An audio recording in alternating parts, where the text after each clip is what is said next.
So good morning, everyone. I'm Joanne Rafalik, and I'm the acting executive director here at SICM. And I have been here at SICM as an employee for 3 years, and I have been in this position since January 1st. I worked with Reverend Phil Grisby, who was our executive director here for, I think it was close to 35 years. I think we can safely say 35 years. He was the third executive director here at SICM. And we are still in the search for a new executive director. In fact, the job description and the application are on our website. So we would, if anyone is interested or looking for a position, please check our website or give me a call, and I'd be very happy to send that information over to you. So SICM is an interesting organization. It started as a very simple mission statement, and the mission statement is to identify congregations in our community. Now the community has expanded, so the community is now considered Schenectady County.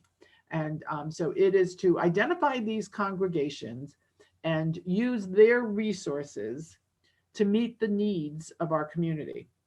So when SICM started, it was actually more to meet the needs of some of the racial injustice that was going on. 53 years ago, we're still fighting those issues.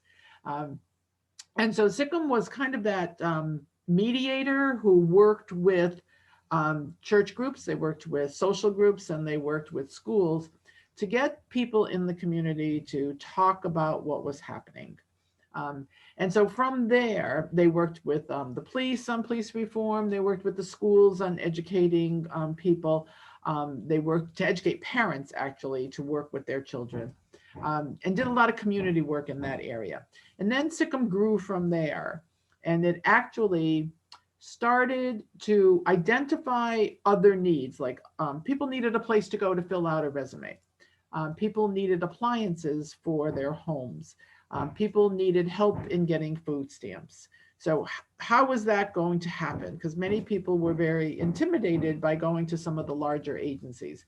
And so SICM set up kind of small pilot agencies for people in the community to come to SICM to access these resources. But SICM was very smart. At that time, they didn't want to duplicate services. So what they did was, it was a spin-off. They were actually very much ahead of their time, because this is what you read about all the time now. So those services, the appliance exchange, looking for jobs, all of those became other services, other agencies here in Schenectady. And that's what SICM did for a number of years. Then this issue of food insecurity came up. Once again, still here, 53 years ago, we're still dealing with food insecurity. And so they opened up a food pantry. It was a relatively small food pantry, probably no bigger than what my office is. And they gave out food to the community, and most of the food was donated. And then they applied for grants. It grew, snowballed, the whole issue. Today we have the largest food pantry here in Schenectady County. We serve an average of, right now, due to the COVID issue, we serve an average of 80 to 90 families per day. Figure if there's about 4 people in every family, about 250 individuals every day. And then we do some deliveries to home, those who are quarantined and those who are homebound, many of our seniors who can't get to the pantry. At one time, we did give transportation. So if someone got to the pantry, we could bring them home. We have an 11 passenger van, but once again, due to COVID, we can't use it. So now we use that same van to pack it up with groceries, and then we go to places and we hand out the food there. So SICM still has a food pantry. That's running very full steam ahead, really. The other program that SICM did, along with the food insecurity, was our summer meals program. And that program, once again, there was a need. When the children were in school, they were getting breakfast and lunch in school. So come the end of June to the beginning of right after Labor Day, there was the issue of, if parents had to provide food for those children, their food budget went just totally out the window. It was just almost impossible to stretch. If you're already on a very constrained food budget and now you're adding in 2 more meals for 2 or 3 children every day, you had that issue of, where do I get that food? So a group from one of the churches actually went to Central Park And a group of volunteers actually made sandwiches, and they bought milk and juice and fruit, and they handed out food for lunch to the children that were in the park. That has now grown. This past year, we had 36 sites, and we fed out close to 55,000 breakfast and lunch throughout Schenectady County. That's a lot of food, and that has continued throughout all these years. So we do what's called the summer meals program now. This year, due to COVID, we had to do the grab and go method. We couldn't allow children to come into, say, church basements or into parks to meet at a picnic table. We rented 2 extra vans, packed meals every morning, breakfast and lunch together. And we had 8 staff, got into the vans, went out to all these locations.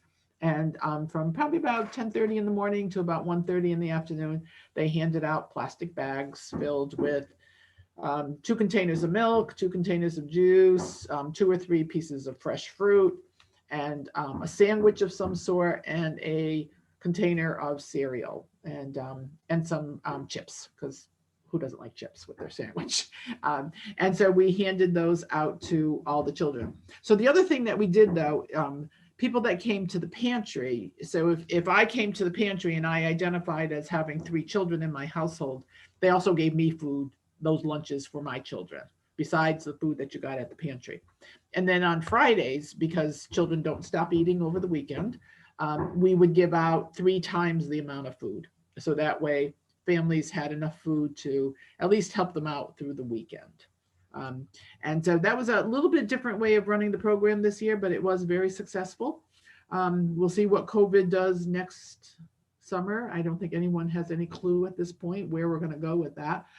So we'll either use the same method, or we'll go back to having some type of program in the parks, mostly for children to gather. The downfall of this summer compared to other summers of doing the program, other years we had a number of volunteers that would meet us at these various sites, and they would, I don't want to say entertain the children, but they would interact with the children. They would read books. They would do arts and crafts activities. This year we were planning on doing a yoga session with the children, and we couldn't do any of that this year. It was strictly a grab and go method. And so those are the 2 big programs that SICM has. And then besides that, we are building a new resource center. And in our resource center, once again, we're following the SICM tradition. We're going to be inviting professionals into the resource center to gather people together to help them meet the needs. And so we did a survey, and the top needs were how to live on a budget, how to cook on a budget, and basically, what do I do with these children?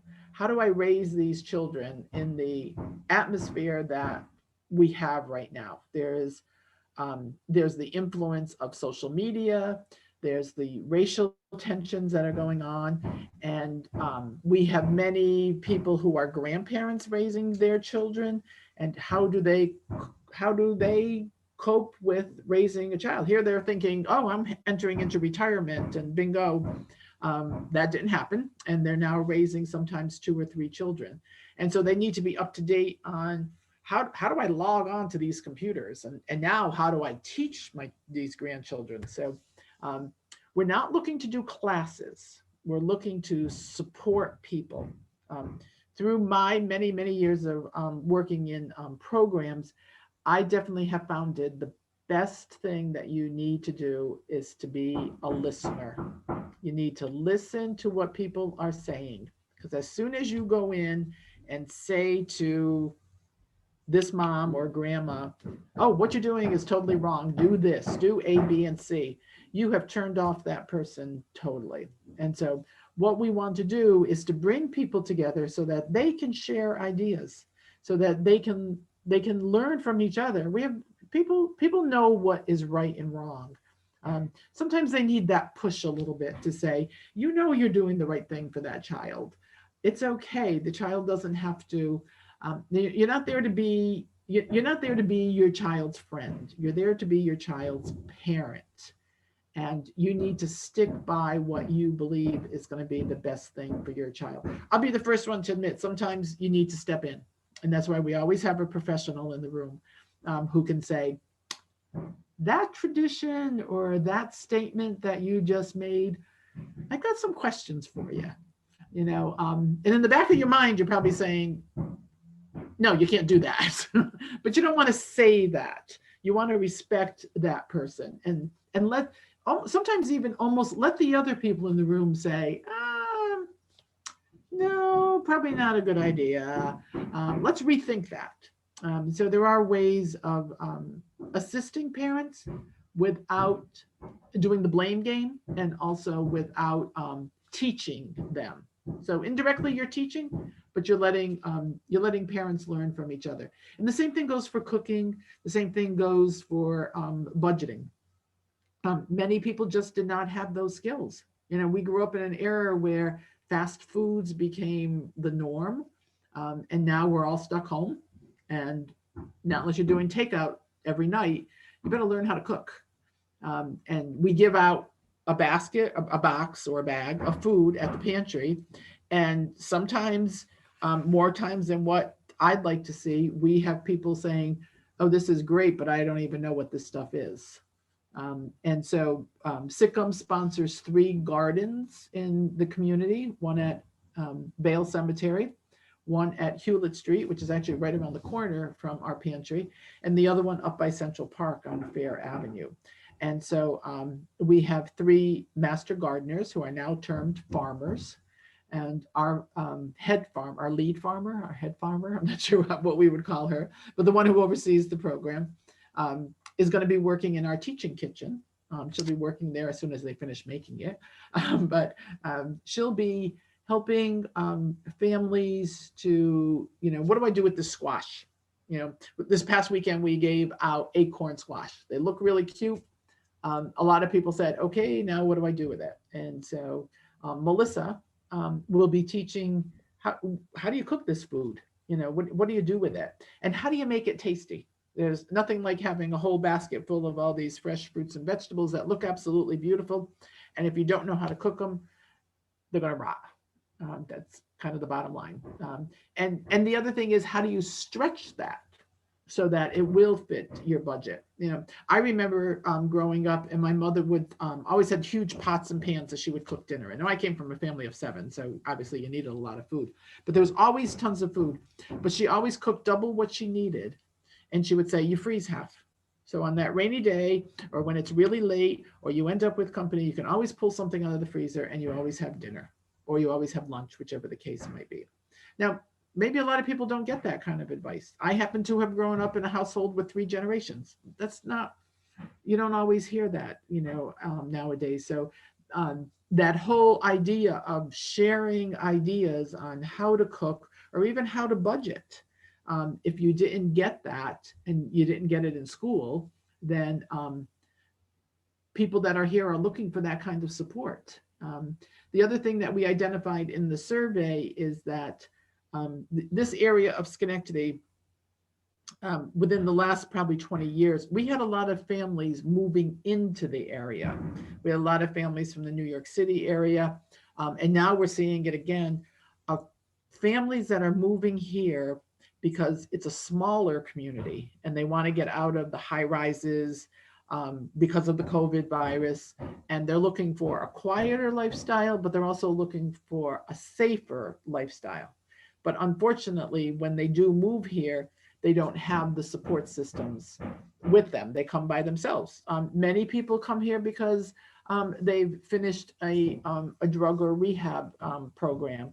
And we all know that it's always much better for you not to go back where your trigger points were. And so you start again. And so the Northeast and this area in Schenectady does give you affordable housing. We're building more of it right across the street from here, but it does give you that option. But if you're not involved in a church and you don't have your family around you, you don't have that support system. And so people that come to the pantry are looking for those answers that you might have gotten if you were able to call someone in your family. And so we do want to share those tidbits of information.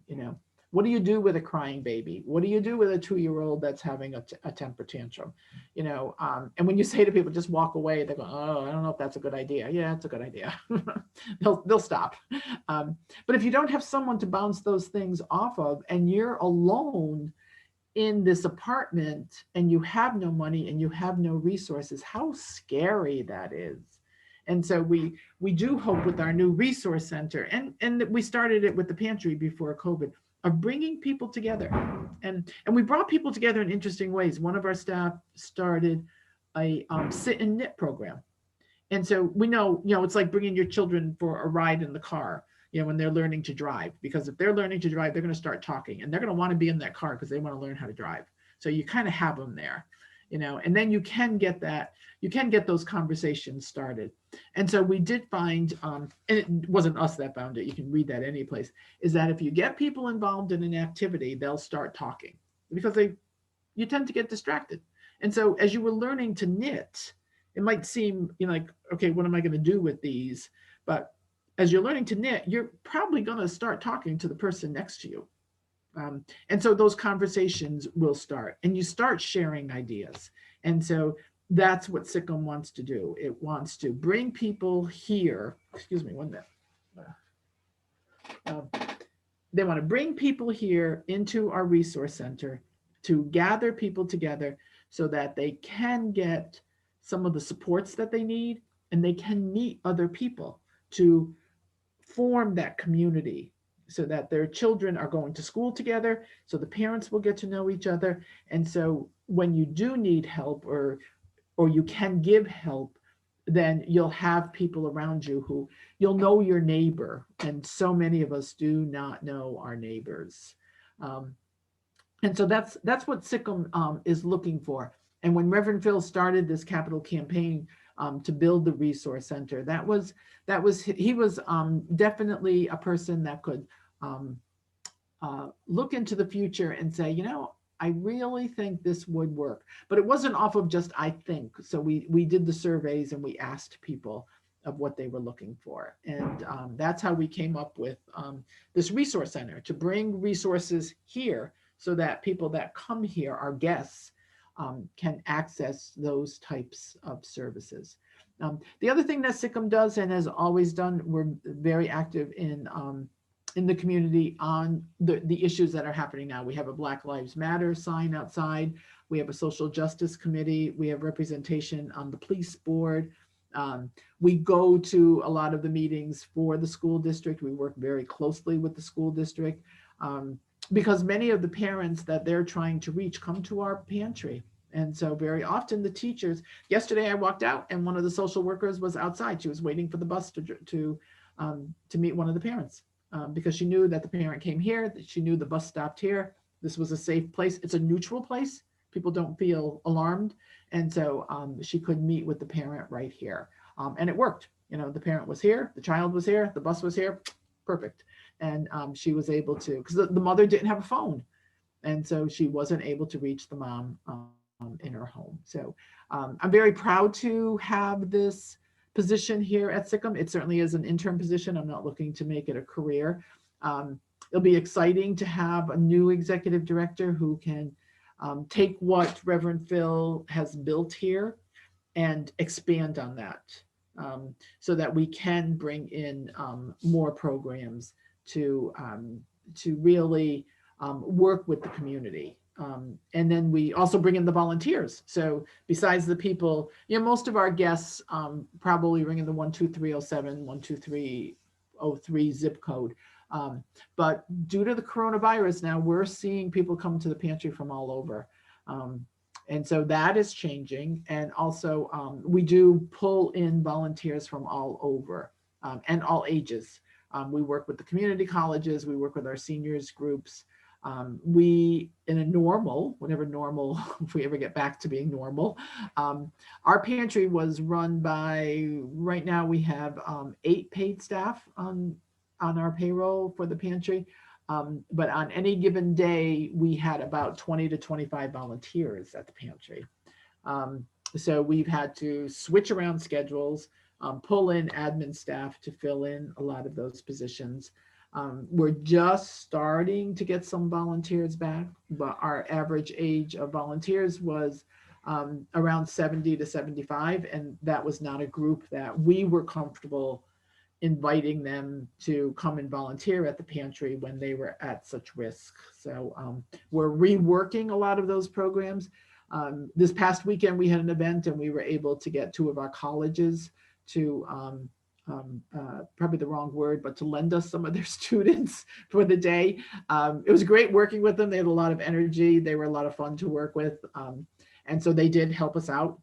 You know, you have to follow all the precautions. Everything was outside. We had all the masks on, all the stuff that you have to follow, the cleaning procedures. But, you know, it is working in our new COVID world, but we do need to continue to follow all the guidelines that are out there. So that is a little bit about SICM. We have 53 congregations right now that are actual members. We're interfaith. In January of this year, the assembly voted to go interfaith. And that's kind of the legal part of it. We have to change our constitution, we have to change some wording, but we've always had the support of many of the congregations in the community. It wasn't just the Christian congregation. So now I guess we've brought the constitution and the bylaws up to where we are. So it's kind of the opposite of what we probably should have done, but that's kind of what we're doing at this point. We invite any congregations out there who are interested in working with us to join us. We're one of those organizations that we do not say, in order to join us, you have to donate X number of dollars. We're not looking for that. We certainly, I'm realistic, especially sitting in this chair, that I need money to run our agency, but we write for grants. We do get a number of donations in, and we're very careful. Like I said, we have a very limited staff here. Once again, I have to give Reverend Phil credit. He was a great person with economics and has left this agency in very solid grounds. Our buildings are all paid for. The new addition will be completely paid for. We don't have any mortgages, which is nice in this day and age. That's very nice, actually. So we are on very solid grounds. But we write constantly for grants to help support us to move on. And you know, it's going to be interesting moving on. The new executive director will have to continue to build those relationships here in Schenectady. That's an ongoing thing. It's nothing that you can sit back and say, oh, that's already been done. You have to continually reach out to people, and SICM reaches out to the community through the congregations. We have the 53 that are on board. We are looking, well, we were hoping, let's be honest, we were hoping to be able to do this in person in November. Don't think that's happening. And it's a little hard to invite people in on a Zoom meeting, but we'll figure it out to extend that invitation to other communities out there who share the mission that we share, and to work with us to improve the community that we live in. Joanne, thank you. So I should just say, introduce myself. I'm Ted Wright. I'm the retired pastor and missionary living in northern Rensselaer County, who currently chairs the Albany Presbytery Mission Committee. And Albany Presbytery does have a long-standing relationship with SICM. Technically, we call them a mission partner, which means SICM has our endorsement and support, but we do not exert control. Mm-hmm. That's what a mission partner is. And Joanne just spoke about nurturing relationships, which is precisely what this video is about. It's updating on the relationship so that our various congregations and mission-minded people can consider ways of getting involved or learning more about this particular ministry going on in the Schenectady area. So in the spirit of leaving people wanting more, Let me just ask Joanne if she'll hold up to the screen some contact information so that if you, the viewers, wish to look at it and copy it down, you can follow up directly. Mhm. I think you're seeing that. No, we're not actually. You'll need to move it to your right and turn it. There you go. There we go. Down. There we go. Okay.